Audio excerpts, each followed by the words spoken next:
Fête de fin d'année, divorce, séparation. Aujourd'hui, je vous partage mes astuces, mon retour d'expérience au sujet de la préparation de l'organisation des fêtes de fin d'année pendant, après une séparation, un divorce.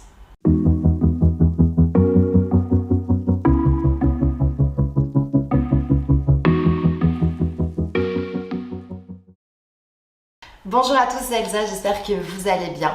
Bienvenue sur ma chaîne YouTube. Ici, on parle de divorce, de séparation, on fait un partage d'expérience, on parle de l'actualité et de tous les sujets qui gravitent autour du divorce et de la séparation. Les fêtes de fin d'année. En cette période de fêtes qui évoque pour la plupart famille, enfants, cadeaux, Noël, Père Noël, moment en famille tout simplement, il est légitime de se poser des questions par rapport à ces fêtes, comment les organiser, comment les appréhender quand on est dans cette phase de séparation, de divorce. Premièrement, si vous êtes actuellement en cours de réflexion par rapport à un éventuel divorce, une possible séparation, je pense sincèrement qu'il n'y a pas de bon ou de mauvais moment pour commencer à aborder le sujet, voire même faire l'annonce.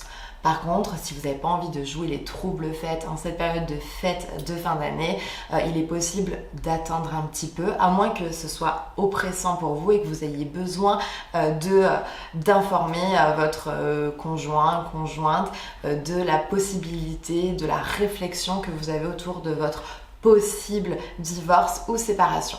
Mais si le divorce et la séparation c'est déjà derrière vous, ou si vous êtes en plein dedans et que vous devez organiser les fêtes de fin d'année. Quand nous avons des enfants, c'est une nouvelle organisation.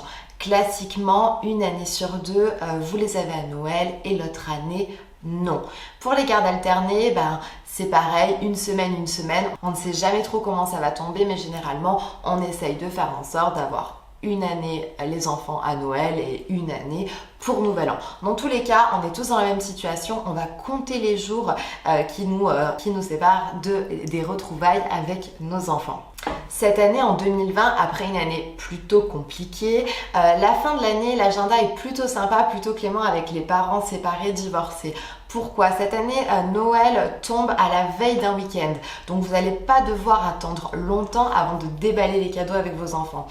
Pourquoi? Généralement, les changements de garde s'effectuent en début ou en fin de week-end. Outre les agendas et les déballages des cadeaux au pied du sapin, je vous conseille vraiment de ne pas vous isoler pour Noël, de ne pas annuler ou au contraire d'accepter des invitations si elles se présentent. Même si vous n'avez pas vos enfants, vous n'êtes pas obligé de faire Noël tout seul et de passer ce moment un peu compliqué de l'année vraiment tout seul à la maison. Acceptez les invitations si elles se présentent, fêtez Noël avec vos familles, vos amis. Je suis sûre que vos enfants préfèrent vous savoir entourés en ce jour que tout seul à attendre son retour. Moi personnellement, je ne m'empêche pas de fêter Noël. D'ailleurs, une année sur deux, on fête Noël plus de 2 fois, c'est-à-dire le 24, le 25 sans mon enfant et dès qu'il revient, 27, 28, hop, on refait Noël.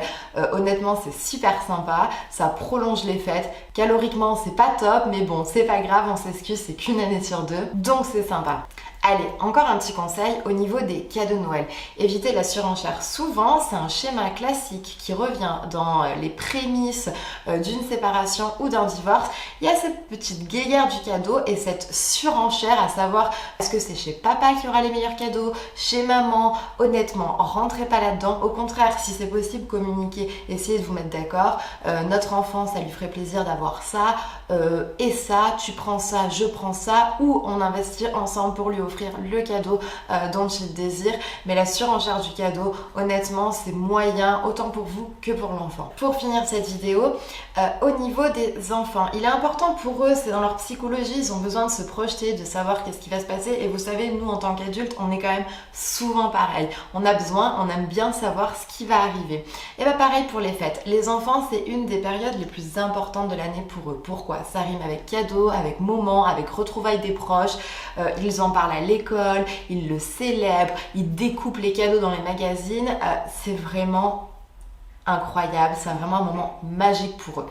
Donc aidez-les à toujours vivre ce moment de cette façon, en leur expliquant comment va se dérouler le calendrier des fêtes. En gros, pour Noël, tu es avec papa ou pour Noël, tu es avec maman. Tu vas revenir chez papa le 27. Le 27, on va aller voir papy. Le 28, on va aller voir mamie, etc., etc. Permettez-leur de se projeter sur cette période qui est franchement super sympa malgré qu'ils n'aient pas leurs deux parents. Comme vous le savez, je suis très claire avec ça. Pour moi, c'est pas une tare. Des familles recomposées, il y en a beaucoup. Des familles et des parents solo, il y en a aussi énormément. C'est pas pour autant que les fêtes de Noël, les fêtes de fin d'année ne doivent pas être célébrées. Voilà, j'espère que mes conseils vont vous aider et surtout, je vous souhaite de bonnes préparations de fêtes de fin d'année. Dans tous les cas, on se retrouve la semaine prochaine pour une nouvelle vidéo. La semaine prochaine, je vous parle, je vous réexplique, mais vraiment de façon condensée et claire, la réforme de la justice qui va intervenir dans quelques jours maintenant et qui vise à modifier, qui va un peu bousculer le divorce de la façon dont on le connaissait jusqu'à présent.